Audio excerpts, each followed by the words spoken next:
내 영혼아 여호와를 송축하라. 내 속에 있는 것들아 다 그의 거룩한 이름을 송축하라. 내 영혼아 여호와를 송축하며 그의 모든 은택을 잊지 말지어다. 그가 내 모든 죄악을 사하시며 내 모든 병을 고치시며 내 생명을 파멸해서 속량하시고 인자와 긍휼로 관을 씌우시며 좋은 것으로 내 소원을 만족하게 하사 내 청춘을 독수리같이 새롭게 하시는도다. 아멘.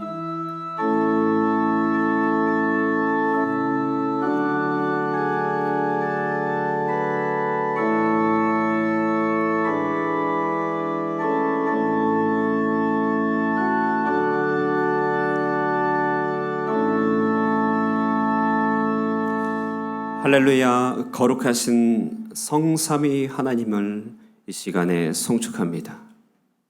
주의 이름을 구하는 자, 그 얼굴빛을 사모하는 모든 자들에게 하나님의 긍휼을 베풀어 주시며 이 자리에 머리 숙여 경배하는 하나님의 백성의 찬송 가운데 임재하여 주시옵소서. 예수님의 이름으로 기원하옵나이다. 아멘. 교독문 117번 구주 강림 3번 우리 함께 교독하도록 하겠습니다.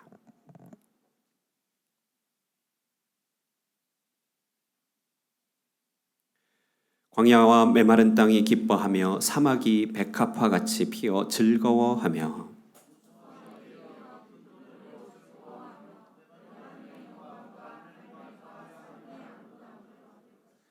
그것들이 여호와의 영광 곧 우리 하나님의 아름다움을 보리로다.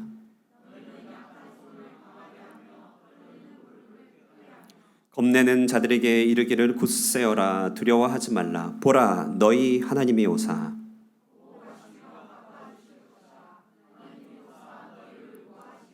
그때에 맹인의 눈이 밝을 것이며 못 듣는 사람의 귀가 열릴 것이며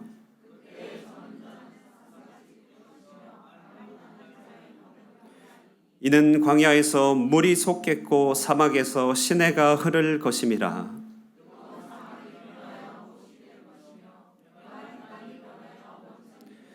승냥이에 눕던 곳에 풀과 갈대와 부들이 날 것이며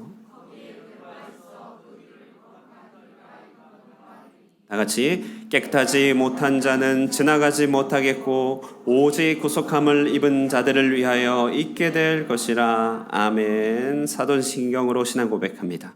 나는 전능하신 아버지 하나님 천지의 창조주를 믿습니다. 나는 그의 유일하신 아들 우리 주 예수 그리스도를 믿습니다. 그는 성령으로 잉태되어 동정녀 마리아에게서 나시고 본디오 빌라도에게 고난을 받아 십자가에 못 박혀 죽으시고 장사된 지 사흘 만에 죽은 자 가운데서 다시 살아나셨으며 하늘에 오르시어 전능하신 아버지 하나님 우편에 앉아 계시다가 거기로부터 살아있는 자와 죽은 자를 심판하러 오십니다.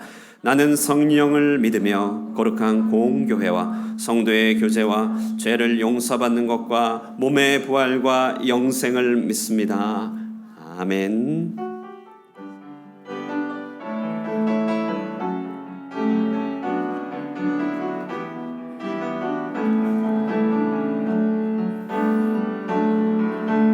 내 평생 사는 동안 주 찬양하리. 여호와 하나님 내 주 찬양하리. 주님을 묵상함이 즐겁도다. 내 영혼 주 안에서 참 기쁘리. 내 영혼아 주님을 찬송하라. 내 영혼아 주님을 찬양하라. 내 영혼아 주님을 송축하라. 내 영혼아 주님을 찬양하라. 내 영혼아 내 영혼아 주님을 송축하라. 내 영혼아 주님을 찬양하라. 내 영혼아 주님을 송축하라. 내 영혼아 주님을 찬양하라. 자리에 앉으시고 정수열 집사님 예배를 위하여 기도 인도하시겠습니다.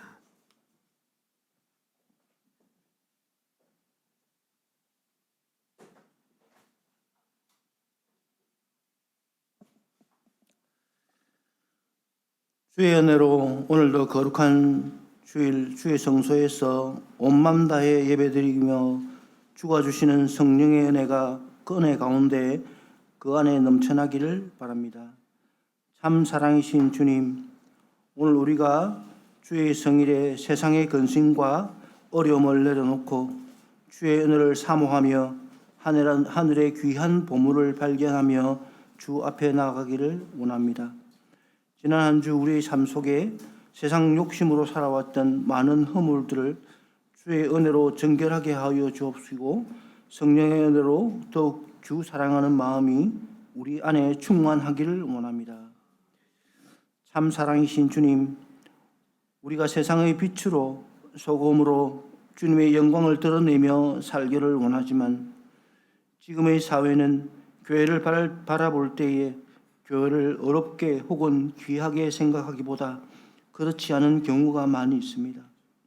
코로나, 전쟁 등으로 세상의 혼란함 속에 참 교회의 역할과 성도로서의 주의 사랑을 세상에 전할 수 있는 주의 제자된 삶을 살 수 있기를 소망합니다. 광야에서 주님께서 우리에게 행하신 기적과 은혜를 감사하며 살아가기를 원합니다. 가나안을 허락하신 은혜 속에 우상을 섬기는 죄악을 범한 우리에게 우리의 눈이, 우리의 시선이 주만 바라보기를 원하며 이 시대의 예레미야와 같은 세상을 향해 배교하지 않는 눈물의 기도와 주 사모하는 마음이 넘쳐나기를 소망합니다. 사랑 많으신 주님, 오늘 하늘금 교회를 통해 주께서 영광 받으시기를 원합니다. 서로 용납하는 마음으로 하나 되게 하셔서 말씀을 사모하게 하시고 모이기를 즐거워하여 서로 사랑이 넘치게 하여 이곳에서 예배를 드릴 때마다 주께 합당한 우리의 향기로운 예배로 은혜가 넘치게 하여 주시옵소서. 하나님 보시기에 아름다운 교회로 성장하기를 원합니다. 이제 우리 교회가 남선교회, 여선교회 새로운 회장단을 만들고 내년에는 더욱 주님 앞으로 더 나아가기를 원합니다. 복 내려주시고 힘더하여 주시기를 원합니다. 교회가 주로 인하여 하나 되게 하시고 사랑으로 덧입혀 주시옵소서. 예배를 준비하는 손길을 더욱 은혜 더하게 하시고 사탄이 그 마음을 갉아먹지 않도록 든든히 세워주시며 오늘도 말씀으로 강단에 서시는 목사님을 강건하게 하시며 전하시는 복음을 우리에게 은혜가 넘치게 하여 주시옵소서. 오늘도 지구촌 교회의 예배처소마다 주님 홀로 영광 받으시기를 원합니다. 이 어려운 상황 속에서도 선교의 사명을 감당하는 선교 지역마다 주여 힘 더하여 주시고 은혜 더하여 주시옵소서. 예수님 이름으로 기도드립니다. 아멘.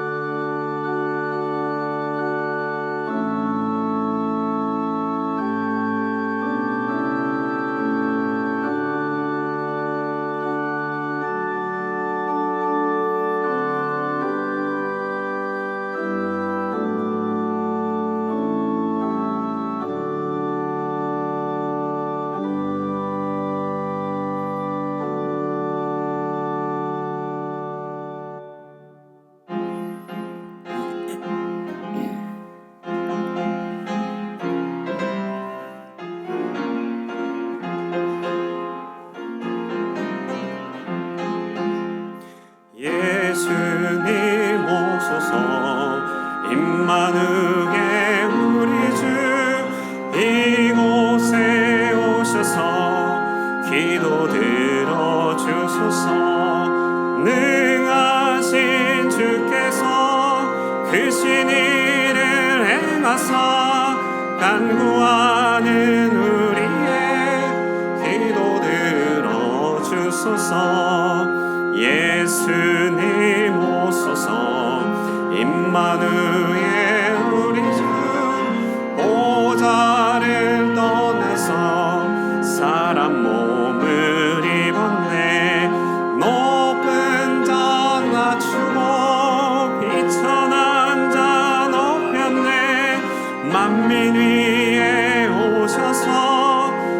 다스를 불어주소서.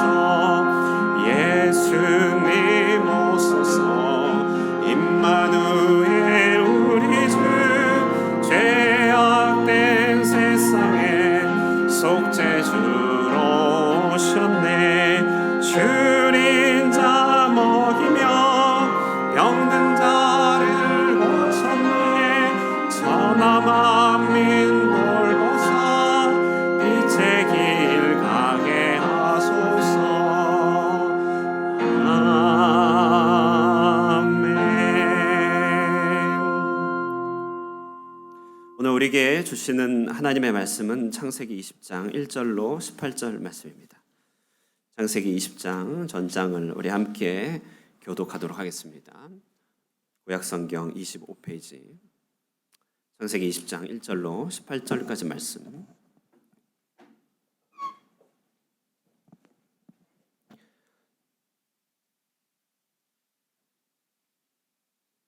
제가 먼저 읽고 여러분 읽으시겠습니다. 하나님 말씀 듣겠습니다.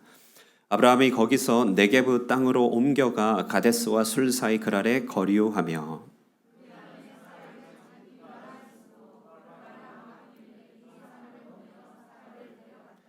그 밤에 하나님이 아비멜렉에게 현몽하시고 그에게 이르시되 내가 데려간 이 여인으로 말미암아 내가 죽으리니 그는 남편이 있는 여자임이라.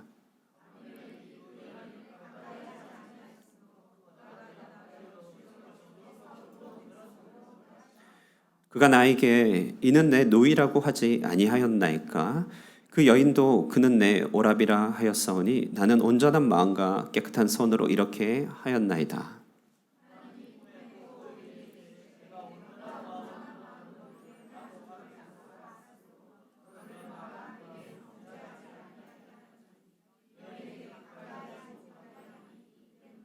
이제 그 사람의 아내를 돌려보내라.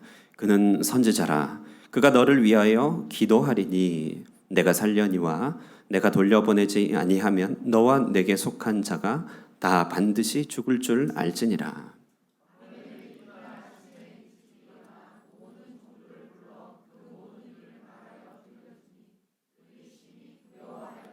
아비멜렉이 아브라함을 불러서 그에게 이르되 내가 어찌하여 우리에게 이렇게 하느냐.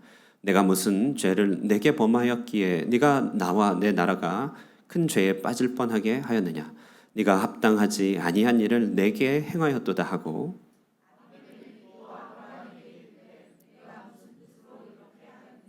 아브라함이 이르되 이곳에서는 하나님을 두려워함이 없으니 내 아내로 말미암아 사람들이 나를 죽일까 생각하였으며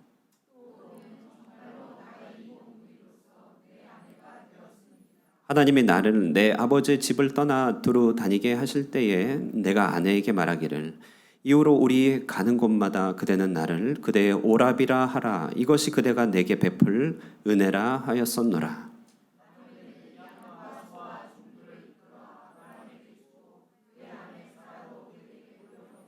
아브라함에게 이르되 내 땅이 내 앞에 있으니 내가 보기에 좋은 데로 거주하라 하고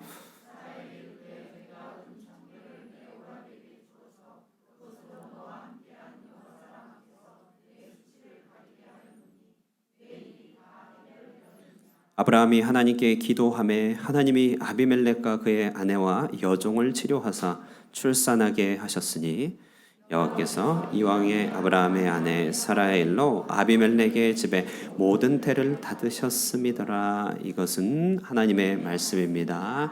아멘. 찬양대 찬양으로 하나님께 영광 올리겠습니다.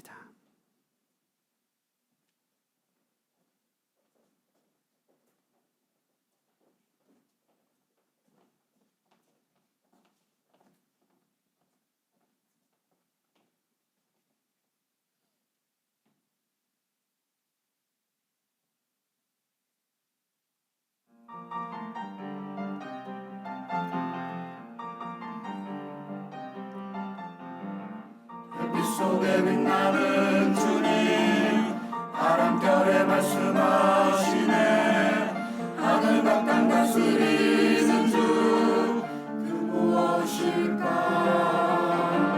주의 탄생 축하하리라 그의 백성 구원하려고 이 세상에 주님 오셨네.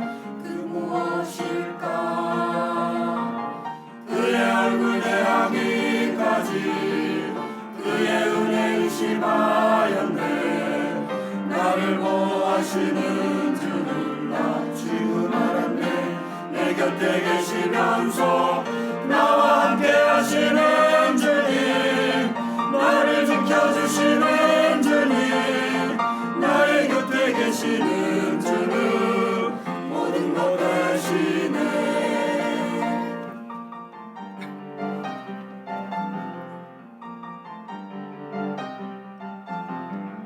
별빛 속에 빛나는 주님, 바람결에 말씀하시네.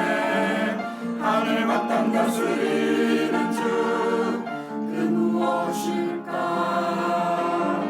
주의 탄생 축하하리라.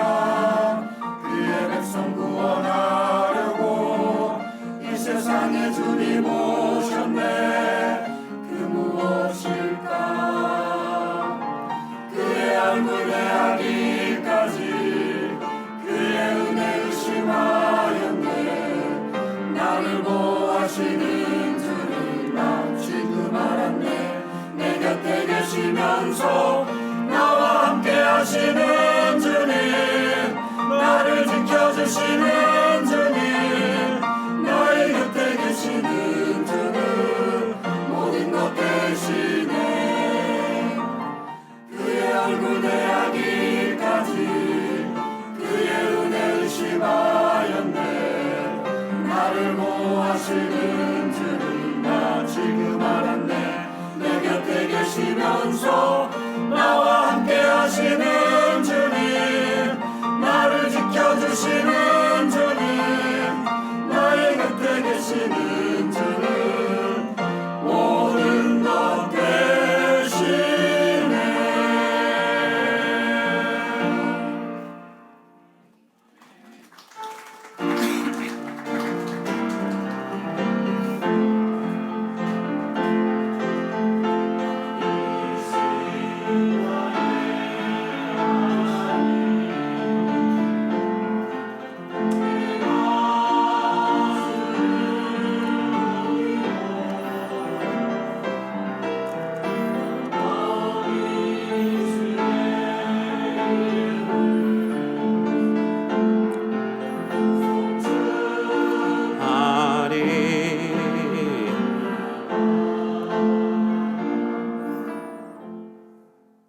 할렐루야. 한 주간 평안하셨습니까?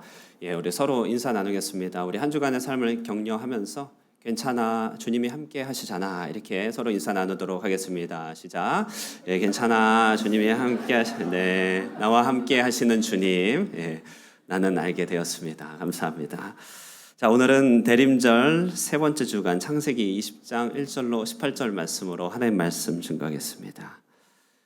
지난주 조금 생각해 보면요, 우리는 뒤돌아보거나 머물지 말라고 하는 하나님의 인도하심, 하나님의 이끄심을 붙잡지 못하고 소돔과 고모라 변경에 수알 땅에 머물렀던 롯의 안타까운 이야기를 듣게 되었습니다.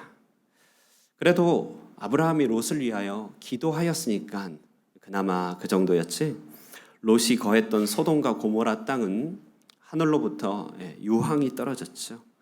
아마 대규모 운석의 충돌과 같은 자연 현상이 뒤따르지 않았는가 추정해 봅니다. 그래서 역사에서 자취를 감추게 됩니다. 이때 아브라함 나이가 99세고 막 아들의 약속을 받은 그때였죠. 사라의 나이가 90여 세가 되었습니다. 아브라함의 모든 연단의 막바지였지만 당사자인 그는 잘 알지 못하였겠죠. 자, 그런데 오늘 성경은 아브라함과 사라가 바로 그때에 그들이 거하고 있던, 그들이 예배를 드리고 있던 제단과 장막이 있었던 헤브론을 떠나서 이제 남방이라는 뜻의 이름을 가진 네게부 땅으로 옮겨왔다고 말합니다. 네게부 땅. 우리 1절 말씀을 함께 읽어보도록 하겠습니다. 1절입니다. 시작. 아브라함이 거기서 네게부 땅으로 옮겨가 가데스와 술 사이 그랄에 거류하는. 네. 여기 네게부란 말이 남방이라고 번역이 되거든요. 우리 교회가 속한 침례 교단도 남방 침례 교단입니다. 네게부 침례교단이네요. 여러분 혹시 좋아하실지 모르겠는데 후띠오 남방, 이제 후띠오 네게부 이렇게 되겠습니다. 성경은 그들이 이제 왜 내려갔는지는 얘기하지 않습니다. 창세기 12장에서도 비슷한 사건이 있죠. 그때는 흉년이 들었던 것이었는데 오늘은 이제 흉년이라고 하는 단어는 어디에도 없습니다. 딱히 특별한 이유가 보이지 않는, 특정할 수 있는 이유로 내려간 것은 아닌 것 같습니다. 왜 내려갔을까 추정할 수는 없죠. 성경은 그냥 그들이 헤브론을 떠나 내려갔다 이렇게 보고하고 있습니다. 근데 한 가지 이제 생각해 볼 것은 저 멀리 보이던 소돔과 고모라 땅이 아브라함의 눈에 하루아침에 폐허가 된 그 모습은 아브라함 마음에 적지 않은 큰 놀람이 되었을 것입니다. 우리도 가까이서 많은 사람의 죽음이나 도시의 폐허를 바라보지 못해서 그렇지, 우리 주변에 만약 그런 일들이 일어나고 우리가 그것을 본다고 한다면 그 충격은 우리 마음에 크게 자리 잡게 될 것이죠. 그런 충격들이 우리 신앙의 마음에 연약함과 우리 신앙의 마음에 여러 또 계기를 마련해 주게 되는 것이죠. 여러분, 신앙 여정에는 그렇습니다. 도저히 이해가 안 되는 일이 있고 하나님의 일하심을 그대로 수용하기 어려운 때도 참 많이 있습니다. 우리 신앙을 가지게 되면 삶이 순탄하게 되고 또 신앙의 인도하심이 항상 매끄럽지만 않은 것이 우리 신앙의 여정인 것이죠. 자, 이 순간에 아브라함은요, 제단과 장막이 있던 헤브론 산지를 떠나 이제 남쪽 평야 지역이라고 유대 지역에 헤브론이 있고, 헤브론은 산지입니다. 거기에 목동 생활을 하다가 이제 남방이라고 하는 이집트로 가는 그 길목 평야가 있는데요, 거기에 내려오게 된 것이죠. 자, 그런데 성경의 오늘 표현이 아주 인상적입니다. 오늘 1절을 보시면 그가 가데스와 술 사이에 거하였다 이렇게 말을 하고 있죠. 가데스와 술 사이에 거하였다. 여러분, 가데스라고 혹시 들어보셨나요? 가데스 혹시 들어보셨나요? 가데스는 어느 지역이죠? 언제 나오죠? 뭐 아시는 것 같습니다. 가데스는 민수기에서 이스라엘 백성들이 가나안 땅을 점령하기 위하여 가나안 초입에 들어갔을 때 그 땅이 바로 가데스 지역입니다. 거기서 그들은 정탐꾼을 보내어 가나안 땅의 형편을 살폈죠. 다시 말해 약속의 땅의 남쪽 관문이 가데스입니다. 가데스. 자, 술이라고 하는 지역은 수르 이렇게 얘기하는데 광야 지역입니다. 수르 광야. 수르 광야 지역은 이집트 동북편에 있는 사막 지역입니다. 다시 말해 북동쪽 경계선이죠. 수르 지역에서부터 이집트가 시작되고 있는 것이죠. 자, 그러므로요, 여러분, 아브라함은요, 지금 이 가데스와 술 사이에 이렇게 거하고 있습니다. 약속의 땅 경계와 애굽의 영토 사이에 있다는 것이죠. 아브라함과 여기 이제 가나안과 이쪽에 가나안과 저쪽에 애굽 사이에 걸치고 있다. 이 말은 무엇을 뜻하는 것일까요? 자, 그것은 바로 아브라함이 지금 흔들리고 있다. 이것을 말하고 있는 것이죠. 마음이 흔들린다. 이것을 설명하기 어렵지 않습니다. 그것은 두 길 사이에 걸쳐서 있는 것. 이게 마음이 흔들리는 것이죠. 지금 다 이제 결혼하신 분들은 뭐 흔들릴 일은 없겠지만 결혼 전까지 여러분 뭐 이 오라버니일까 뭐 저 오빠일까 두 길 사이에서 왔다 갔다 크게 웃으시는 분들은 공감을 많이 하셨어요. 왔다 갔다 이게 이제 마음이 흔들리는 것이죠. 이 자매일까 저 여동생일까 마음이 흔들리는 것입니다. 이렇게 흔들린다는 것은요, 여기에 서 있지도 못하고 그렇다고 저기로 넘어가지 못한 두 다리를 걸친 상태, 두 길 사이에 머뭇거리고 있는 상태를 흔들린다라고 하는 것이죠. 아브라함은 지금 뭔가 흔들리고 있는 것이 그의 지리를 통해 나타납니다. 가데스와 술 사이에 있어요. 아예 술 바깥으로 애굽으로 내려가지도 못하고 있고 가데스 안쪽으로 헤브론에 머물지도 못하고 있습니다. 그는 이유를 자세하게 말하진 않고 성경도 이유를 자세히 말하고 있진 않지만 그러고 있는 것이죠. 그의 모습은 어쩌면 우리들 종종 각자 우리의 속마음을 사람들에게 다 드러내지 않은 채, 또 때로는요 자신도 다 알지 못한 채 이 길과 저 길 사이에서 종종 흔들리고 있는 우리 자신의 모습을 반영해 준다고 할 수 있습니다. 여러분은 어떠신가요? 이렇게 이 길과 저 길 사이에, 가나안과 애굽 사이에 혹시 거하여 보신 적은 없으십니까? 혹시 지금 그러고 있습니까? 자, 그런데요, 이렇게 이 길과 저 길 사이에 있을 때, 다시 말해 흔들릴 때, 여러분 우리가 기억해야 될 것은 그때는 그곳이 무풍지대는 아니라고 한다는 사실입니다. 마음만큼은 제발 누구도 간섭받지 않고 누구의 간섭도 받지 않고 혼자서 가볼 때까지 가보겠노라 이렇게 말을 하지만 1절을 다시 보십시오. 그 땅은 무풍지대가 아니라 그랄이라 불리는 한 통치 영토였다는 것이죠. 어쩌면 아브라함은 하나님의 통치를 피해서 하나님의 낯을 피하여 내 식대로 답을 찾아가 보려 하지만 그러나 그 땅은 나름대로의 삶의 문법과 통치가 작동하고 있었던 땅, 다시 말해 다른 간섭이 살아있는 땅이었습니다. 바로 거기에서 원치 않는 스토리와 사연이 생겨나게 되는 것입니다. 자, 오늘 본문의 발단은 그런 것이죠. 바로 그 무풍지대가 아닌 그랄로 내려가서 가데스 술사에 있을 때 그때 이야기가 시작됩니다. 어떤 이야기가 시작됩니까? 그것은 바로 그랄 땅의 통치자인 아비멜렉이 흔들리고 있는 아브라함 내외 사이를 치고 파고 들어가더라는 것이죠. 2절 말씀입니다. 한번 읽겠습니다. 2절 시작. 그의 아내 사라를 자기 누이라 하였으므로 사람을 보내어 사라를 데려갔더니. 오늘 본문 어디서 많이 본 듯하죠? 어디서 봤습니까? 창세기 12장에서. 제가 이제 묻지 않겠습니다. 그냥 답을 말하겠습니다. 창세기 12장에서 애굽에 내려갈 때의 모습이 오늘 데자뷰 되고 있어요. 기시감이 있는 본문이죠. 이런 상황이 되면 다시 말해 성경에서 그가 내려갔다는 표현, 지리적 내려감을 영적인 컨디션으로 대변해서 설명할 때가 있는데요.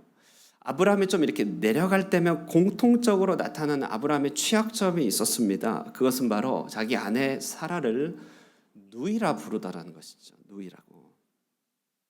그 땅 두 길 사이에 머뭇거리고 있는 것이 그가 가지고 있는 외적인 흔들림의 한 징표라면 그가 진짜로 흔들리고 있는 것을 잘 보여주는 마음의 표현은 자기 아내 사례를 누이라, 생존 때문에 자꾸 누이라고 부르는 삶의 변명이 생기더라는 것이, 다시 말해 자기의 정체를 슬 감추게 됩니다. 여러분 우리도 그렇죠? 하나님의 백성으로서의 내 마음과 정체가 흔들릴 때 어떻게 됩니까? 우리는 사람들 앞에 식사 기도도 잘 하지 못하죠. 괜히 뒤를 돌아보는 척하면서 잘 먹겠습니다. 예수님으로 기도합니다. 아멘. 얼굴을 비비는 척하면서 그렇게 할 때도 있죠. 마음이 흔들리면 내가 교인이라고 한다는 사실, 내가 하늘꿈교회 성도라고 하는 사실도 드러내지 못하게 될 때도 있습니다. 교회의 명패를 붙이기가 왠지 민망하기도 합니다. 목사인 저도 영적인 컨디션이 떨어지면 사람들 앞에 목사인 것을 드러내고 싶지 않죠. 슬리퍼를 신고 떡진 머리를 모자로 가리면서 그렇게 다니고 싶을 때가 있습니다. 반바지를 입고 모자를 쓰고 다니는 사람이 저는 항상 아닙니다. 혹시 발견한다 하더라도. 휴가지를 가면요, 목사라는 타이틀은 집에 두고 가고 싶을 때가 많이 있어요. 자연인이 되고 싶을 때가 있는 것이죠. 이렇게 헤브론을 떠난 아브라함은 그가 열국의 아비, 아브라함은 열국의 아비잖아요. 열국의 아비 사라, 만민의 어머니, 그런 하나님께서 부여해 주신 삶의 정체를 숨기고 그들은 다시 자연인으로 돌아가 버리게 된 것입니다. 마음의 근육이 풀린 채 순간순간을 모면하지 않는다 할지라도 그냥 그럭저럭 살아가고 싶은 그런 마음의 상태죠. 자, 여러분 이런 상태였을 때 여러분 뭐라고 얘기해 주시겠어요? 그냥 그래도 괜찮아, 그냥 그렇게 살아 수고했어, 이렇게 얘기해 준다 한들 그의 삶을 장담할 수 있겠습니까? 우리가 부르심이라고 하는 부담되는 짐을 내려놓고 자연인으로 돌아가면 세상은 우리로 하여금 마음껏 흔들리게 놔두는가? 그렇지 않다는 것이죠. 그곳은 그랄 땅입니다. 또 다른 통치의 영역입니다. 삶의 문법이 빼곡하게 자리 잡고 있는 곳이에요. 거기에는 아비멜렉이 있어 우리의 영적인 취약을 비집고 들어가는 세력이 있는 것이죠. 그래서 그들은 우리를 새로운 공경 속으로, 새로운 과제와 소용돌이 속으로 몰고 가는 일이 많더라는 것이죠. 이런 아비멜렉이 우리 주변엔 얼마든지 있습니다. 때로는 내 귀를 현혹하여 내 자원과 에너지를 탈취해가는 유혹의 사람일 수도 있습니다. 이런 아비멜렉이 있죠. 또 어떤 경우는요, 말 그대로 세상 논리밖에 모르는 그런 사람이에요. 억척스러운 세상 사람, 아비멜렉 있습니다. 아비멜렉은 잠자코 머물러 서 있는 우리의 마음과 생각을 파고드는, 서서히 우리의 의식을 지배하는 문화적인 메시지일 수도 있습니다. 때로는 우리 속에 잠재워져 있고 우리가 다루었던 죄성에 불을 지피어 죄로 끌고 가는 유혹의 세력일 수도 있습니다. 생각해 볼 것은 이런 아비멜렉은 어떤 악의도 없습니다. 그는 그냥 늘 아비멜렉이었어요. 오늘날의 표현으로 아비멜렉이 아비멜렉한 것뿐입니다. 늘 권력을 추구하고 괜찮은 여인을 보면 정욕의 상대로 생각하고 혹은 정략 결혼의 상대로 맞아들이는, 그는 그의 궤도를 돌고 있는 사람일 뿐이었습니다. 말 그대로 그랄 지역의 통치자이죠. 그러나 여러분, 우리가 가데스와 술 사이에 거하고 있게 된다면, 흔들리고 있을 때면, 사라를 자기 누이라고 하며 정체를 감추고 있을 때면 우리의 그 취약함의 옷이 아비멜렉의 트랙에 끼어버려서 원치 않은 다른 박질을 할 때가 많이 있더라는 것이에요. 원치 않은 출발점을 우리가 스타트를 할 때가 너무나 많이 있습니다. 여기서 잠시 이제 짚고 넘어갈 될 것은, 이 당시 사라의 나이가 90입니다. 90. 얼마나 아름다웠겠습니까? 예, 사라의 나이 90. 사실은 많이 연로하였죠. 그러나 어떻게 이런 일이 아비멜렉에게 가능할까라고 했을 때, 사라는, 아브라함은 이미 거대한 부를 소유하고 있던 그 당시의 군장과 같은 존재였습니다. 그러니 정략 결혼의 상대로 적합한 대상이었을 것이죠. 큰 세력이 내려왔으니까요. 더군다나 하나님께서 1년 뒤에 아들을 주시겠다고 했으니 사라에게는 세상이 알지 못하는 아이를 낳을 수 있는 준비됨, 다시 말해 어떤 기적적인 젊어짐이 좀 있었을 것이에요. 이 두 가지가 아비멜렉에게는 사라를 충분하게 매력적으로 볼 수 있게 하는 요소가 되었던 것이죠. 자, 그런데요, 아브라함에게 허락된 축복도, 사라에게 주신 기적도 그가 흔들리고 있는 동안에는 취약한 약점이 되는 것 아니겠습니까?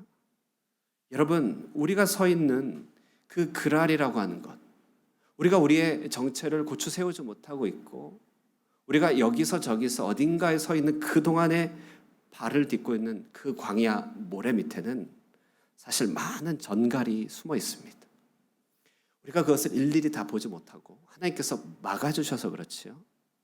우리를 뒤따르는 사자의 눈빛이 서성이고 있는 것이죠. 그가 아비멜렉이죠. 아브라함과 사라는 사자같이 덤벼든 아비멜렉에 그만 붙잡히게 된 것입니다. 이런 일들로 인하여 많은 사람들이, 많은 신자들이 덜컥 죄에 빠지기도 하죠. 죄의 덜미에 붙잡혀서 한동안을 방황하기도 합니다. 하나님 나라 문 앞에 있다가 한동안을 방황하는 것이죠. 잘못된 선택과 인생의 잘못된 판단으로 얼마나 많은 것들을 빼앗기게 되는지도 모르겠습니다. 우리 삶 가운데 그런 위태로운 순간들이 많이 있죠. 사람들이 사라를 데리고 갔을 때 아브라함이 그 사라를 보면서 저는 내 누이요라고 내뱉었을 이 아브라함의 비겁과 도망과 이 외면을 상상해 보십시오. 이제 그는 어제까지, 불과 몇 달 전까지 당도하였던 하나님 나라의 엄청난 축복들이 일순간에 머나먼 타국의 이야기가 되는 것처럼 느껴졌을 거예요. 한때는 바로 눈앞에 있었던 하나님의 축복이었지만 다시 그것을 찾기까지 얼마나 멀어지게 되었을까. 더 이상 떨어질 데가 없이 떨어진 아브라함의 모습입니다. 여러분, 혹시 떨어져 계시나요? 혹시 떨어질 데가 없이 떨어졌다고 느껴본 적이 있습니까? 저는 교회를 오래 다니고 장로님의 아들로 또 목사 후보생으로 다녔기 때문에 실제로는 떨어졌지만 겉으로는 연기하면서 보낸 적이 참 많이 있습니다. 저의 연기 실력이 그래도 제법 통하였어요. 잘 탄로나지 않았습니다. 그러나 실상에 있어서는 많이 떨어져 있었고 어떻게 올라가야 될지 모를 때가 너무나 많았습니다. 사회생활이란 것, 공동체 생활이란 것, 우리 내면을 다 드러내 보여주지 못하기 때문에 그냥 그렇게 루틴에 따라 살아가고 있지만 영적인 실상은 멀고 먼 저렴한 길에 미끄러져 있는 경우 너무 많죠. 어떻게 자꾸 올라가야 될지 모르는 것입니다. 그때가 되면 이런 것이에요. 자포자기, 그냥 이렇게 사는가 보다. 이게 신앙생활이지. 하나님 부디 화만 내려주지 마십시오. 내가 할 수 있는 것까지 다 하겠습니다. 당당히 하나님께 감히 구하지도 못하는 영적으로 가냘픈 우리의 모습이 되곤 하는 것입니다. 내 자신이 혹시 그렇습니까? 여러분이 그렇습니까? 혹시 주변에 그런 분들이 떠오르십니까? 그렇다면 여러분, 오늘 본문은 바로 그러한 분들을 위한 복음이 될 것입니다. 오늘 이 20장 말씀을 통하여 흔들려 떨어진 자에게 베풀어 주시는 하나님의 복음에 함께 귀 기울여 볼 수 있기를 바랍니다. 첫 번째는요, 하나님께서 우리에게 들려주고 싶은, 오늘 본문을 통하여 들려주시고 싶은 복음이 있습니다. 첫 번째는요, 하나님은 우리의 실수, 우리의 미끄러짐보다 하나님의 은혜는 더욱 크고 견고하다. 이것을 우리가 붙잡아야 됩니다. 우리의 실수와 미끄러짐보다 하나님의 은혜는 훨씬 더 크고 견고하다. 하나님은요, 오늘 밤에 아비멜렉을 찾아가시죠. 3절 말씀을 한번 보실까요? 3절 한번 읽어주시기 바랍니다. 함께 읽겠습니다. 시작. 그 밤에 하나님이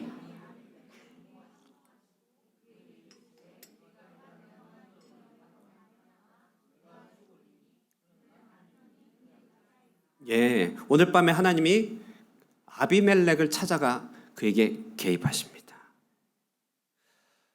실수한 자, 미끄러진 자, 떨어진 자에게 보여주신 은혜란 뭐냐면 우리의 사태가 더욱더 커지지 않도록 개입하여 주신다는 사실이죠. 이것이 바로 하나님의 은혜의 한 단면입니다. 여러분, 우리 한번 생각해 볼까요? 우리가 범한 실수들, 하나님께서 그냥 방치해 놓으셨다고 한다면, 그냥 우리의 삶을 내버려 두셨다고 한다면 우리가 지금 여기 살 수 있겠습니까? 제 수명에 여기 있겠어요? 살다 보면 얼굴이 하얘질 정도로, 심장이 땅바닥이 떨어질 정도로 깜짝 놀랄 만한 실수들과 여러 어리석은 일을 할 때가 너무 많이 있습니다. 단순히 물리적인 실수일 수도 있죠. 차 사이드 브레이크를 안 채우고 내리는 바람에 뒤로 굴러 떨어졌는데 다행히 아무도 안 죽었어. 아무도 안 다쳤어. 제 얘기입니다. 제 얘기. 정말 이렇게 큰 일이 있을 수도 있죠. 그러나 이건 물리적인 일이에요. 더러는 마음이 흔들리는 도덕적인 실수도 간혹 있을 수 있습니다. 어떨 때는 욕심에 끌려 그렇게 선택한 선택들이 악한 사람들의 마수에 붙잡혀서 많은 것들을 탕진하게 될 때도 많이 있습니다. 아비멜렉도 그랬죠. 멋모르고 한 여인을 취하였는데 그가 남편 있는 여인이었다. 양심상 아무리 잘못이 없다 할지라도 실제로 일이 진행된다면 도무지 풀리기 힘든 일이 그에게 생기는 것입니다. 자, 그러나 하나님의 은혜를 베풀어 주신다는 건 뭡니까? 일의 진행을 막으시는 것이죠. 하나님이 그들 사이를 개입하고 막으시는 것입니다. 하나님의 개입은 아비멜렉에게 더 이상 죄를 짓지 않게 하는 것이었습니다. 아브라함에게는요, 그가 잘못한 모든 속임과 변명에 대하여 엄청난 사면을 해주시겠다는 하나님의 간섭이었습니다. 흔들리는 자기 백성을 위하여 하나님께서 보여주시는 큰 사랑이란 순간순간 미끄러지는 죄악의 길목에서 우리를 막아 세우신다는 사실이죠. 여러분, 이렇게 막아 세우시는 하나님의 역사 체험들이 있으신가요? 아마 말하라고 하면 다들 있으실 것이에요. 탱크 목사로 유명한 청소년 사역 전문가 홍민기 목사님이라고 계십니다. 이분의 생긴 것이 정말 조직의 보스처럼 생겼어요. 앞에는 좀 시원하시고요, 좀 보스같이 생겼어요. 저도 개인적으로 아는 사이는 아니지만 저희 누님 내외가 이분하고 사역을 같이 한 적이 있어서 저도 가까이서 뵙고 대화를 나눈 적이 있어요. 정말 보스 같아, 형님 같아, 큰 형님. 이분이요, 청소년기에 목회하시는 아버지를 따라 비교적 어린 나이에, 너무 어리지 않고요, 어린 나이에 미국으로 따라갔습니다. 그런데 그가 경험한 미국은 너무나 척박하고 너무 인정이 없던 곳이었어요. 사람을 이용하고 괄시하고 그런 건 다반사였고요. 사람들이 얼마나 의리가 없는지. 당시 청소년이었던 이분의 마음에는요, 마음에 분노, 주체할 수 없는 사람에 대한 분노가 많이 일어났던 것이. 그래서 그는 삐뚤어지기 시작했습니다. 주먹을 쓰기 시작했다고 합니다. 주먹을. 학교에서는 종종 아이가 학교에 안 나온다고 부모님한테 전화가 오면요, 이 목사님 항상 학교에 갔대요. 가긴 갔는데 어느 학교로 갔냐? 원정 패싸움을 하러 다른 학교에 가곤 했던 거예요. 가긴 갔어요. 그렇게 마음에 울분이 차고 심하게 어긋난 길로 가는 그는 심지어는 흑인들하고 싸웠다면서. 그분이 설명해요. 안 싸워본 분은 모르는데 흑인하고 싸웠다는 게 무슨 의미인지 싸워본 사람만 합니다. 막 이렇게 얘기하면서. 저는 몰라요. 죽었다 깨어나는 몰라요. 그 정도로 많이 어긋난 것이죠. 그러나 어느 날 밤에 정말 하나님을 원망하면서 이제 공식적으로 하나님을 떠나겠다고 교회로 찾아와서 홀로 하나님 앞에 하나님 떠나겠습니다 하는 순간, 그때 하나님이 그를 만져주시고 그를 찾아와 주셨어요. 그분이 이제 그래요. 하나님이 내 삶에 개입하지 않았으면 어떻게 됐을까 스스로 생각합니다. 지금 살아있을까? 그게 가장 큰 의문이라는 것이. 폭력과 총기 사고가 난무한 미국에서 계속 주먹의 길로 갔다 자기는 아마 살아있지 못했을 것 같다, 이런 얘기를 해요. 우리는 흔들리던 다리에서 추락하면 한없이 떨어지는 것 같습니다. 이렇게 하나님을 믿는 백성도 추락하는 것처럼 느껴질 때가 있어요. 그러나 하나님의 사랑은 어떻게 나타납니까? 그 추락의 그 끝에서, 그 정점에서 독수리가 자기 새끼를 업어 올리듯이 그렇게 내려오셔서 그를 받아주신다. 오늘 아브라함과 관련된 일화가 그것입니다. 그는 미끄러졌고, 그는 흔들렸고, 그는 넘어졌습니다. 그러나 일이 커지기 전에, 정말 문제가 생기기 전에 하나님께서 그를 막아세우시고 모든 진로를 막아세우시고 그를 원위치로 돌리시라는 하나님의 능력 있는 개입이 나타난 것이지. 우리도 그렇습니다. 어떻게 그때 그 사람이 거기 있었지? 너무 신기한 것입니다. 어떻게 그때 그 말씀이 내게 들렸지? 어떤 사람은 길 가다 전도지를 주어서 그걸 보고 회심하게 돼요. 어떤 스님은 복음 광고를 보고 그 광고를 보고 이야기를 듣고 회심했다고 합니다. 어떻게 일이 그다지도 지연이 되었을까? 그냥 되었으면 나는 망했는데 막혀서 살았다는 것이에요. 우리는 길을 잘못 들 수 있지만 하나님의 붙드시는 손길은 우리의 흔들림보다 훨씬 견고하다는 사실 우리가 믿을 수 있기를 바랍니다. 에브라임이여 내가 어찌 너를 놓겠느냐, 이스라엘이여 내가 어찌 너를 버리겠느냐. 흔들리고 미끄러진다 할지라도, 우리 삶이 내가 원하는 대로 가지 않는다 할지라도 붙드시는 하나님의 손이 있다. 하나님은 그런 분이시다라고 하나님을 향하여 우리 마음의 눈을 들 수 있는 여러분 되기를 주님의 이름으로 축원드립니다. 두 번째, 흔들리는 이 과정을 통하여 하나님은 우리를 어떻게 사랑하시는가? 그 복음은 무엇인가? 그것은 이 모든 흔들림을 통해 우리의 숨은 문제들을 고쳐주시더라는 것이죠. 자, 이제 밤에 하나님의 개입으로 사태를 아비멜렉이 파악하게 됐죠. 아브라함을 불러 강하게 책망하는 것이에요. 어찌야 이렇게 말했느냐. 그래서 9절을 한번 읽어보겠습니다. 9절 함께 읽겠습니다. 시작. 아비멜렉이 아브라함을 불러서 그에게 이르되 내가 어찌하여 우리에게 이렇게 하느냐. 내가 나와 내 나라에 내가 합당치 아니한 일을 내게 행하였도다. 내가 어찌하여. 아비멜렉이 강하게 책망합니다. 하나님께서 아브라함을 직접 책망하지는 않지만 아비멜렉을 통하여 그에게 현현한 것이죠. 아브라함에게 하실 하나님의 책망이 아비멜렉을 통해 쏟아져 부어지고 있습니다. 우리 신자가 견고한 기초 위에 서지 못할 때 때로는 세상의 책망을 받기도 합니다. 세상의 지탄을 받기도 하죠. 우리는 그때 그것이 하나님의 교훈이라는 사실을 기억해야 됩니다. 자, 그런데 이때 아브라함의 말하던 변명이 놀라워요. 11절부터 13절이니 한번 교독하겠습니다. 아브라함이 이르되 이곳에는 하나님을 두려워함이 없으니 내 아내로 말미암아 사람들이 나를 죽일까 생각하였으며 13절 하나님이 나를 내 아버지의 집을 떠나 두루 다니게 하실 때에 내가 아내에게 말하기를 이후로 우리의 가는 곳마다 그대는 나를 그대의 오라비라 하라. 이것이 그대가 내게 베풀 은혜라 하였노라. 여러분 이 13절 한번 보십시오. 한번 잘 생각해 보세요. 우리는요 아브라함부터 이런 이야기를 처음 듣습니다. 갈대아 우르를 떠난 지 30년이 되도록 입 밖에 한번 내보내지 않은 얘기가 바로 저 얘기예요.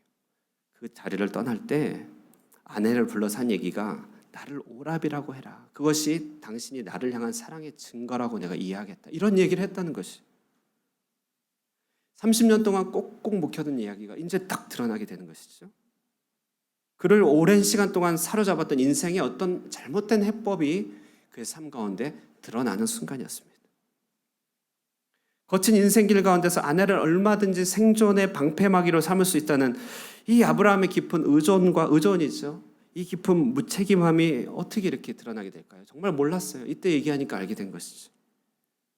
사실 12장에서도요. 아브라함은 비슷한 잘못 범하지 않습니까? 아내를 누이라 속이죠. 근데 그때는요. 생존을 위하여 우발적으로 내뱉은 변명이겠거니 이렇게 생각할 수 있겠습니다. 그러나 20년이 지났어요. 그 20년이 흘러도 똑같은 방식으로 문제를 해결하고 있다는 것이에요. 이것은 무엇을 말합니까? 그 속에 인생 철학으로나 혹은 마음의 고집으로 더러는 죄악된 자기 변명으로 자리 잡고 있던 그의 고질적인 무지와 재성이었던 것이죠. 우리는 종종 어려서부터 크고 작은 문제를 늘 부모님이 해결해 주시는 자녀들이 커서도 부모에게 의존적인 모습을 보곤 합니다. 문제는 그것이 그의 인생의 철학과 그의 인생관이 되어 그걸 스스로 일어나지 못하게 하게 되는 것이죠. 시간이 오래 가도 그렇게 되더라는 것이죠. 어떤 분들은요, 문제를 드러내놓고 기도하며 해결하지 못하고 늘 문제만 부딪히면 숨어서 홀로 해결하는 경우도 있어요. 늘 그렇게 하는 거예요. 인생을 통하여 반복하는 것입니다. 하나님이 축복을 주시면 그 축복을 갖고 여지없이 죄악의 방탕한 길로 가는 인생 삶의 선택들도 있어요.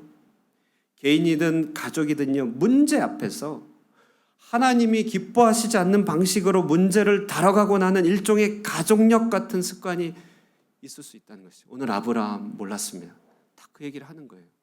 야, 아브라함이 그런 생각을 갖고 평생을 살았구나.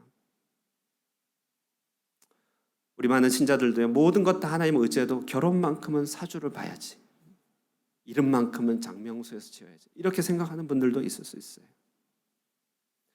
아브라함에게는 무려 30년을 드러내놓지 않고 품고 있었던 일종의 비겁함이었습니다. 나를 그대의 오랍이라 하라. 이것이 그대가 내게 베풀 헤세드 사랑이다. 사랑한다면 이 정도는 해줄 수 있어야 하는 건 아닌가, 이렇게 말하는데 누가 그것을 반기를 들겠어요? 하나님이 때때로 우리를 흔들림 가운데 놔두심은, 우리 가운데 잠시 낭패를 경험하게 하시면 이처럼 하나님이 기뻐하시지 않는 인생의 죄성들, 그것들을 빛 가운데 드러내주시고 고치시기 위함임을 우리가 기억해야 됩니다. 왜 아브라함의 집에 태가 닫혔을까? 어렴풋하게 깨달을 수 있는 것이죠. 아브라함에게 이런 것들이 있어 그로 하여금 아직 축복을 받기 합당한 그릇으로 준비되기에 시간이 필요했구나. 주어봐야 쏟아져 나갈 그릇 하나님께서 기다리신 것이죠. 자, 여러분, 이것이 아브라함 일가, 아브라함 개인에 대한 일종의 개인적 고치심이었다면 더 나아가면 시대를 향한 하나님의 고치심도 있습니다. 다시 사라의 입장으로 한번 볼게요. 일종의 구조적인 문제를 오늘날의 용어로 하는데요. 나를 오랍이라 하라. 이것이 그대가 내게 베풀 은혜라. 남편이 이것이 사랑의 증거라고 하는데 이것에 대해서 거부의 의사를 표시할 수 있는 그런 부인이 얼마나 되겠습니까? 더군다나 당시에는요. 이 대화가 과연 평등한 대화인가요? 동등한 상태에서 진행된 대화라고 할 수 있겠습니까? 결코 아니죠. 우리 중 배우자 중 한 명이 그것이 사랑의 증거라고 하는데 그것을 쉽게 거부할 수 있는 배우자 아무도 없어요. 사랑 얘기하면 이미 이제 거기에 우열이 갈려지는 것이죠. 한 걸음 더 나아가 생각해 볼까요? 사라가 아비멜렉 앞에서요, 아브라함을 자기 오랍이라고 말했다고 합니다. 그게 아비멜렉이 한 말이에요. 하나님 앞에 아비멜렉이 변명하면서 사라조차도 아브라함을 오랍이라고 하였습니다. 그러니 나는 잘못 없는 거 아닙니까? 이렇게 했다는 것이에요. 여러분, 이 말이 사라의 적극적인 진술이 될 수 있겠습니까? 사라가 정말 자기 마음을 다하여 진짜 그렇게 말할 수 있었겠어요? 여러분, 이해가 되십니까? 우리는 여기에 권위에 의하여, 갑의 위치에 있는 자들에 의하여 뭔가 불리한 위치에 있을 때 마지못해 따를 수밖에 없는 연약한 이들의 신음을 듣게 되는 것이죠. 본문이 드러낸 바가 이것입니다. 사라는 자신을 오랍이라고 그렇게 말하라고 하는 아브라함 요구에 꼼짝없이 순응할 수밖에 없는 그런 의뢰 처지였죠. 그 속에서 영혼의 눌림을 당할 수밖에 없었습니다. 또 더 큰 차원에서 보면요, 아리따운 여자면 아내든 미혼이든 상관하지 않고 마음껏 채워가는 당대 시대의 눌림 앞에서 한음 수 없이 고육주책을 선택했던 아브라함의 눌림도 그의 영혼의 신음도 듣게 되는 것이죠. 힘이 다스리는 시대, 강한 자가 약한 자에게 위협이 되는 시대, 그 약한 자보다 더 약한 자에게 더 갈시하고 힘들게 하는 그런 시대의 모습들을 오늘 이 가정의 형편을 통해 우리가 접하게 되는 것 아니겠습니까? 그렇기 때문에 하나님께서는 바로 이것에 대해 경건한 자들의 때로는 머뭇거림, 그 흔들림, 때로는 하나님 백성의 방황을, 이런 상황들을 하나님께서 이해하시더라는 것이, 그렇게 할 수밖에 없었겠구나. 사라는 아비멜렉 앞에서 왜 남편 있는 여자라고 항변하지 못했을까요? 남편의 안위와 생명 앞에서, 아비멜렉의 위력 앞에서 그럴 수밖에 없었겠구나 라고 하나님은 그의 처지를 이해하신다는 것이죠. 왜 아브라함은 출발할 때부터 아내를 누이라고 속이는 그런 비겁함을 품고 살았을까? 그것은 어디든지 이득이 된다면 앗아가고 빼앗아가는 정글 같은 시대상이라고 하는 그 당시의 문제들이 있었기 때문에 그렇죠. 하나님은 바로 이런 시대 가운데서 아브라함이 그 마음에 다 못다 피운 그 마음의 꽃을 진심으로 피우기를 원하신다는 것이, 그 접혀진 모습에 안타까워하시면서 그의 모습을 애통해 하시고 그에게 다가가시는 것이, 책망도 책망이지만 한 가정에 담겨있는 고질적인 문제를 치료하시고 시대적인 아픔과 눌림에 대해서 하나님은 개입하고 계시는 것이, 그것이 바로 아비멜렉을 향한 하나님의 개입이었고 아브라함을 향한 하나님의 드러내심이었습니다. 여러분, 정말 그래요. 우리 사람들이 구김없이 밝게 쭉쭉 뻗어가면서 살면 얼마나 좋겠습니까? 우리 모든 이들이요, 우리 자녀들이요, 청소년기 자녀들이 그러면 얼마나 좋겠어요? 그러나 어느 순간이면 이 아이가 부모의 눈빛을 피하기 시작하고 사람들이 사람의 면을 피하여 외면하기 시작합니다. 어느 순간 말이 없어지고 어느 순간 하나님을 섬기는 데서 멀어진다는 것이죠. 우리는 겉으로 볼 때 답답하지만 하나님은 아신다. 그럴 수밖에 없었구나. 지금도 힘이 없는 자들은 힘이 있는 자들에게 대해서 아무래도 남성들보다는 여성들이, 시간이 지나면 물론 바뀔 수 있겠지만요, 부모에 대해서는 자녀들이, 경제권을 가지고 있는 자들에 대해서는 그렇지 못한 자들이, 어른 시대에 비해서는 청년들이요, 입으로는 예스라고 하지만 사실은 노를 품고 살아가는 시대 한숨에 대해서 하나님은 잘 아신다는 것이, 이제 바로 이 한숨에 귀를 기울이는 것이 오늘날에는 세대 갈등이라고 하는 형태로 나타나고 정치인들이 그것을 활용하긴 하지만 하나님은요, 노라고 얘기할 수밖에 없는, 노라고 얘기할 수 없는, 입으로 예스를 되낼 수밖에 없는 이 사람들의 흔들림에 대해 안타까워하십니다. 여러분, 우리가 이렇게 마음의 숨은 소리를 들을 수 있다면 얼마나 좋겠습니까? 내 처지가 아니라 내 옆에 있는 사람의 처지, 그의 마음의 한숨들, 우리 주변에 숱하게 밟히고 있는 수많은 영혼들의 안타까운 소리를 들을 수 있으면 얼마나 좋을까요? 하나님은 그래서요, 사라를 위하여 아비멜렉을 통해 큰 보상을 해주십니다. 16절 말씀 한번 읽어보실까요? 16절 읽겠습니다. 시작. 사라에게 이르되 내가 은천개를 내 오라비에게 주었어. 그것으로 너와 함께한 여러 사람 앞에서 내 수치를 가리게 하였노니 내 일이 다 해결되었느니라. 당시에 은 20이면 노비 한 명을 살 수 있었다고 합니다. 은 1000이면요 500인의 노빈을 고용할 수 있는 엄청난 자산을 준 거예요. 다시 말해 무엇입니까? 힘에 눌려, 위력에 굴복하여 상황에 눌려서 비굴해질 수밖에 없고 포기할 수밖에 없었던 우리의 명예를 하나님이 얼마나 회복시켜 주기를 바라시는지 사라를 통하여 드러내어 보여주시는 것입니다. 여러분, 그렇죠. 우리도 한때 그러한 여러 눌림 가운데서 살아갔을 수 있습니다. 그러나 지나고 나면 그런 것도 하나님께서 다 일일이 갚아주시는 것들 경험할 수 있다는 것이죠. 그러므로 주 안에 참는 자들은 다 잘 되는 것이 아니겠습니까? 생존에 눌려 흔들리는 자의 마음도 이렇게 헤아려 그들의 명예를 하나님께서 회복시켜주고 싶어 한다면 주를 위하여 억울한 일을 감내하는 그런 사람을 위한 예비하신 상급이 얼마나 크겠느냐. 아브라함을 통해 사라의 일화를 통해서 우리는 주 안에서 미리 보상을 받은 것이. 시편 37편 25절 내가 어려서부터 늙기까지 의인이 버림을 당하거나 그의 자손이 걸식함을 보지 못하였도다. 주 안에서 온유한 자는 땅을 차지하는 것인 줄 믿습니다. 그러므로 이 은혜와 은총, 우리의 상황과 한숨을 들으시는 하나님의 개입이 우리의 명예를 회복시켜 주길 바라신다는 사실을 꼭 기억하시는 여러분 되시기를 축복합니다. 끝으로요, 흔들리는 자들을 위한 하나님의 은혜는 무엇인가? 그것은 바로 정체성을 세워주십니다. 7절 말씀 한번 보겠습니다. 7절 읽겠습니다. 시작. 이제 그 사람의 아내를 돌려보내라. 그는 선지자라. 그가 너를 위하여 기도하리니 내가 살려니와 내가 돌려보내지 아니하면 너와 내게 속한 자가 죽을 줄 알지니라. 예, 아멘. 예, 너는 선지자라. 그가 너를 위하여 기도하리니. 선지자의 정체성, 오늘 설교 제목이죠. 여러분, 그렇죠. 아브라함의 현재는 너무 비겁하죠. 그러나 하나님의 현재에 있어서는요, 그는 선지자인 것입니다. 아브라함의 현재에 있어서는 흔들리고 있어요. 그러나 하나님의 현재에서는요, 아브라함의 기도를 통해 그 땅의 문들을 열어주기를 바라고 계시는, 이것이 바로 하나님께서 사람을 세우시는 방식이죠. 오늘 본문요, 잘 보시면 정말 놀라운 두 연결고리가 있습니다. 첫 번째 연결고리는요, 그동안 아브라함의 섬김의 중심을 잘 보세요. 처음에는 자기 자녀였어요. 자기 소원이었습니다. 그 자녀 한 명 얻기 위하여 그는 참고 인내했어요. 그것이 그의 소망이었어요. 그러나 하나님께서 점점 그의 지경을 넓혀 롯을 생각하게 하죠. 신족까지 생각합니다. 그리고 롯으로 인하여 소돔과 고모라까지는 생각합니다. 그러나 오늘의 이 연결이 어떻습니까?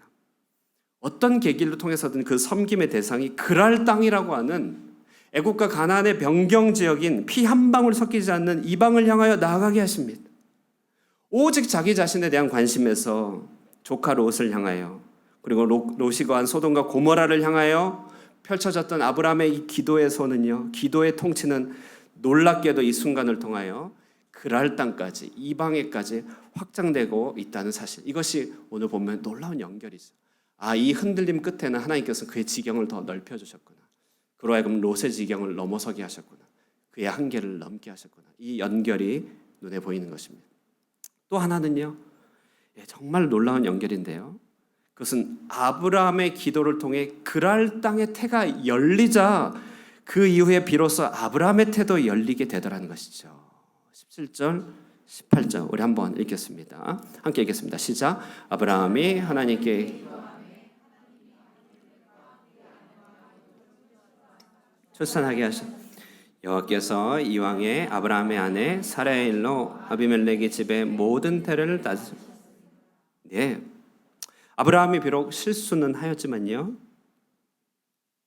아비멜렉의 세상, 그들도 나름 죄를 진 것이에요. 무슨 말이냐면요, 그들도 그들의 성장에 골몰하다 보니까, 자기 성장의 만족에 취하여 있다 보니까 곁에서 밟히는 잡초의 소리를 못 듣는 지경이 됐죠. 뒷걸음질 치다가 죽어가는 개구리 소리를 듣지 못하고 나아가는 아비멜렉의 삶의 형편의 교만과 비대해짐을 보게 되는 것이죠. 점점 사람들은 바빠지고 자기 삶에 충실할수록 교만해지고 비대해지며 자신에게 주어진 울타리를 넘어설 경우가 많이 있죠. 이처럼 자기도 모르게 높아진 자들을 향한 하나님의 형벌이자 보호하심은 그들을 막으신다는, 그들의 태를 막으신다는 것이죠. 이 시대도 교만해지고 완악해지고 강포해지면 하나님께서 그들에게 겉으로는 좋아 보이지만 뭔가 하나씩 막으심이 있는 것이죠. 더러는 출산의 태를 그들에게 막으시고, 더러는 생산의 태를 막으시고, 더러는 자연의 태를 막으시고, 기쁨의 태를 막으시죠. 다 좋아 보이지만 불행과 어려움의 형편이 다 있으며 순환의 태를 막아 그들로 답답하게 하시는 것이. 자, 그런데 여러분, 놀라운 것은요, 이런 답답한 현실에 대한 키, 열쇠를 누구에게 주셨나요? 누구에게 주셨죠? 그것은 바로 비겁했던 아브라함입니다. 그러나 그를 선지자로 불러주신 아브라함, 그에게 키에 맡기셨다는 것이죠. 예수님이 베드로에게 말합니다. 내가 천국의 열쇠를 너에게 준다. 내가 땅에서 매면 하늘에서도 매일 것이고 땅에서 풀면 하늘에서도 풀릴 것이다. 아브라함은 자기의 권세와 책임을 망각하고 있었지만 그렇다고 신자의 권세가 어디 간 것이 아닙니다. 나는 가난하고 굶주려도 옆에 사람에 맡겨진 태를 보고 중보할 책임도 풀어갈 권세도 신자에게 여전히 있다는 사실 우리는 망각해서는 안 됩니다. 오늘 이 선지자라고 번역된 이 말을 오늘의 문화 속에서 가장 잘 표현한 말이 있다면 그것은 바로 선교사죠. 선교사. 이방을 향하여 침투되어서 그 땅의 죄와 막힘에 대하여 애통해하며 저들의 죄를 사해 주시기를 간절히 바라는 그 기도가 살아있는 삶, 그게 선교사죠. 오늘 아브라함에게 선지자다, 너는 선교사야 라고 그의 정체를 회복하고 있습니다. 그는 비록 비겁했지만 하나님께서는 선지자의 옷을 입혀주십니다. 그는 탕자처럼 도망갔지만 하나님께서는 그에게 선지자의 신발을 신겨주시고 가락지를 끼워주시는 것이죠. 너무 교훈이 놀랐습니다. 30년에 막히고 막힌 태가 비로소 언제 열리는 것입니까? 언제 열립니까? 그것은 아브라함을 통하여 그랄 땅의 태가 열리게 됨을 보는 순간 그것이 아브라함의 태 열림의 예고편이 되었다는 것이에요. 흔들리는 우리를 위해 하나님 주시는 사랑은 우리의 정체성을 고추 세워주시는 것입니다. 우리는 주 안에서 선지자인 것입니다. 우리는 주 안에서 선교사인 것입니다. 우리는 애초부터 이런 선지자요, 사역자요, 선교사입니다. 하나님의 기억 속에 태초로부터 우리를 예정하시고 택정하신 순간부터 그때 이미 우리는 하나님의 선지자요, 주의 사역자였어요. 영원 전부터 우리는 하나님의 꽃으로 부름받았습니다. 시간이 되면 어쩌다 그럭저럭 되겠지가 아닌 것입니다. 처음부터 우리는 그것으로 부름받았어요. 이런 노래가 있더라고요. 산에 피어도 꽃이요, 들에 피어도 꽃이요, 길가에 피어도 꽃이요, 모두 다 꽃이야. 들어보셨나요? 안 들어보셨나요? 산에 피어도 꽃이요, 들에 피어도 꽃이요, 길가에 피어도 꽃이요, 모두 다 꽃이라. 아무데나 피어도 생긴 대로 피어도 이름 없이 피어도 모두 다 꽃이야. 하나님 나라의 꽃봉오리 바로 사역자로 부름받은 우리 자신 아니겠습니까? 아무데나 피어도 어디에 계셔도 떨어진다 할지라도 우리의 정체성 바뀐 것 없습니다. 우리가 하나님의 꽃입니다. 하나님의 선지자입니다. 하나님의 꽃봉오리 영광의 찬송입니다. 하나님의 사역자들인 것이지. 우리는 흔들려도 하나님은 흔들리지 않습니다. 그래서 우리가 다시 회복될 수 있어요. 우리는 떨어져도 하나님 올리실 수 있습니다. 우리가 올라가는 거 아니에요. 우리의 흔들림과 방황 가운데 하나님은 우리를 이해하시고 우리의 한숨을 들으시며 우리를 사역자의 옷으로, 하나님의 자녀의 옷으로 입혀주신다는 것입니다. 말씀을 마무리하면서요, 저는 미로 그림이 그렇게 떠올라요. 미로 아시죠? 길 가다가 막힙니다. 그러면 돌아가면 돼요. 길 가다가 막혀요. 그 막힘은 답답한 것이 아니라 우리로 하여금 우리의 죄악된 길을 막아서는 하나님의 개입, 하나님의 사랑인 것이죠. 그리고 돌아가다 보면 한 방을 들어가요. 거기에 무엇이 있습니까? 거긴 뭐가 있어요? 치료소가 있네요. 의무실이 있네요. 뭡니까? 오래된 죄악들, 하나님 기뻐하시지 않는 삶의 선택과 우리의 방식과 철학들과 모든 가족력들과 시대 구조들을 그곳에서 드러내고 수술하게 하시는 치료의 방입니다. 그리고 나와서 가다 보면 몇 번 더 막히다가 딱 들어가는 것이 무엇입니까? 탈의실이에요. 탈의실. 헤어지고 헐거워진 우리 하나님 백성의 옷을 벗기시고 하나님의 새 옷으로, 빛나는 하나님 자녀의 옷으로 다시 입히시는 탈의실이 있는 것이죠. 그리고 나가면 이제 이삭을 보게 되는 줄로 믿는 것입니다. 여러분, 그러므로 우리 가정 가운데 미로처럼 우리 인생이 풀리지 않는다 할지라도 그것이 하나님의 은총임을 기억하시고 하나님 다루시는 치료의 과정을 온전히 거쳐가시면서 하나님의 사역자로, 주님의 선지자로 온전히 세워져가는 복된 여러분 되시기를 주님의 이름으로 축원드립니다. 우리 함께 말씀 생각하시면서 찬송 부르겠습니다. 290장입니다. 290장.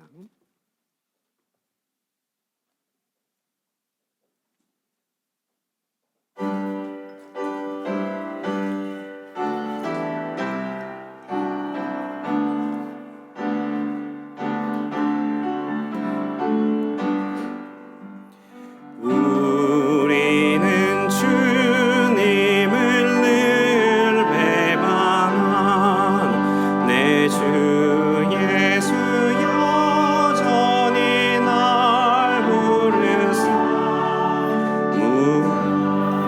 크신 사랑을 베푸시나 내 영제여 주님을 곧 따르라. 주 널 위해 비네 주 널 위해 비네 주 널 위해 비네 항상 비시네. 주께서 풍성한 은혜를 내려 내 영혼이 나날이 복받은 주 예수를 너희도 구주로 삼고 따르면 풍성한 복 받겠네. 주 널 위해 비네 주 널 위해 비네 주 널 위해 비네 항상 비시네. 무거운 짐 지고 애타는 주 예수께 돌아와고 쉬어라. 내 주 예수 너희를 돌보실 때 잠복락과 네가 멈추겠네. 주 널 위해 비네 주 널 위해 비네 주 널 위해 비네 항상 비시네. 우리 잠시 말씀 생각하면서 기도하겠습니다. 우리가 흔들리고 미끄러져 떨어질 때도 있습니다. 그것이 우리의 삶을 곤두박질치게 하는 것 같지만 그러나 하나님 손길 안에서 우리는 올림 받을 수 있습니다. 하나님 우리 길을 막으십니다. 떨어지는 길 붙드시고 우리의 삶을 간섭하십니다. 하나님께서 우리의 영혼의 신음 들으시며 우리의 오랜 질병 치료하길 원하십니다. 우리 하나님께서 우리를 선지자로 하나님의 자녀로 고쳐 세워주십니다. 그러므로 이 이끌어주신 하나님의 손길에 힘입어 우리가 곧 이삭을 볼 수 있도록 믿음을 더하여 주시옵소서. 우리 함께 말씀을 생각하면서 기도하도록 하겠습니다. 기도합니다. 살아계신 하나님 아버지 은혜와 사랑을 감사합니다. 이 시간 한 말씀을 우리에게 허락하여 주심으로 떨어지고 미끄러진 우리의 삶에 찾아오신 주님의 은총을 붙듭니다. 하나님의 사랑 가운데 우리가 있사오니 하나님 우리의 길을 막으시고 당신의 길로 선히 인도하여 주시는 주님의 선한 인도하심 보게 됩니다. 이 땅 가운데 하나님 아버지 어려움과 어려움 신음소리, 하나님 아버지 어려운 외치는 소리, 한숨 소리를 하나님께서 이해하시며 우리의 연약함을 아버지 살펴보시는 주님이시여 우리를 불쌍히 여겨주시고 하나님 아버지 우리를 헤어져 주시는 하나님의 사랑과 능력 안에서 아버지 우리의 잘못과 우리의 죄성과 아버지 우리의 고질적인 모든 죄악들을 치료함을 받게 하여 주시고 하나님의 우리를 세워주시는 그 부르심 아버지 우리가 영원토록 하나님의 꽃으로 부름받은 하나님의 생각과 자녀들이 아버지 우리가 다 되게 하여 주시기 원합니다. 하나님께 감사드리며 예수님의 이름으로 기도드리옵나이다. 아멘.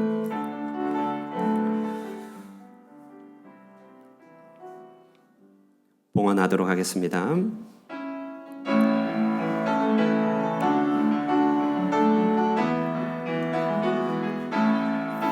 날고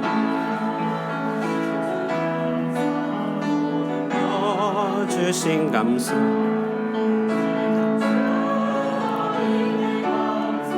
주 내 곁에 계신 향기로운 몸절에 감사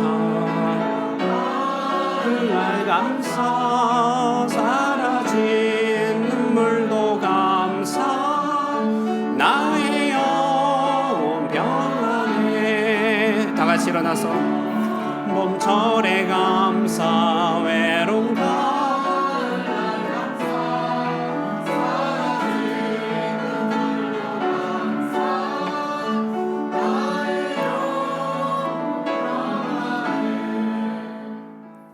죄 많고 연약하여 자주 넘어지고 떨어지는 우리들이지만 하나님의 그 크신 사랑으로 우리에게 찾아오시고 우리의 질병을 고치시며 우리를 하나님의 백성으로 자녀로 선지자로 세우시는 전능하신 하나님의 사랑에 감사드리며 이 시간 주님을 경배합니다. 우리를 향한 큰 사랑에 감사하며 주님의 선한 인도하심에 따라 살아왔던 지난 날들의 삶의 열매들을 주님 앞에 올려드리오니 거룩하신 하나님 우리의 예물을 받으시고 흠량하여 주시옵소서. 정성스럽게 드린 모든 손길 하나님께서 축복하여 주시고 이들의 삶을 온 세상 가운데 구별하여 주시사 하나님의 종으로 주님의 능력의 통로로 사용하여 주시옵소서. 어렵고 힘든 모든 역경의 순간마다 하나님의 지혜와 능력을 허락하여 주셔서 능히 이겨가게 하여 주시고 세파 가운데 휩쓸리지 아니하며 하나님의 영광을 드러내는 빛된 주의 자녀 되도록 축복하여 주시옵소서. 오늘의 우리가 드리는 예배, 우리의 예물 주님께서 기뻐 받으시고 우리의 삶 가운데 주의 풍성한 은총을 허락하여 주시기를 간절히 바라옵고 살아계신 예수님의 이름으로 기도드리옵나이다. 아멘. 이제는 우리 주 예수 그리스도의 은혜와 하나님 아버지의 극진하신 사랑과 성령 하나님의 교통하시는 역사가 주 안에서 큰 사랑을 받아 주님의 자녀로 선지자로 온전히 부름받고 회복되기를 사모하는 사랑하는 하늘꿈의 모든 권속들과 함께 이 자리에서 예배한 모든 예배자 위에 영원토록 함께 있을지어다. 아멘.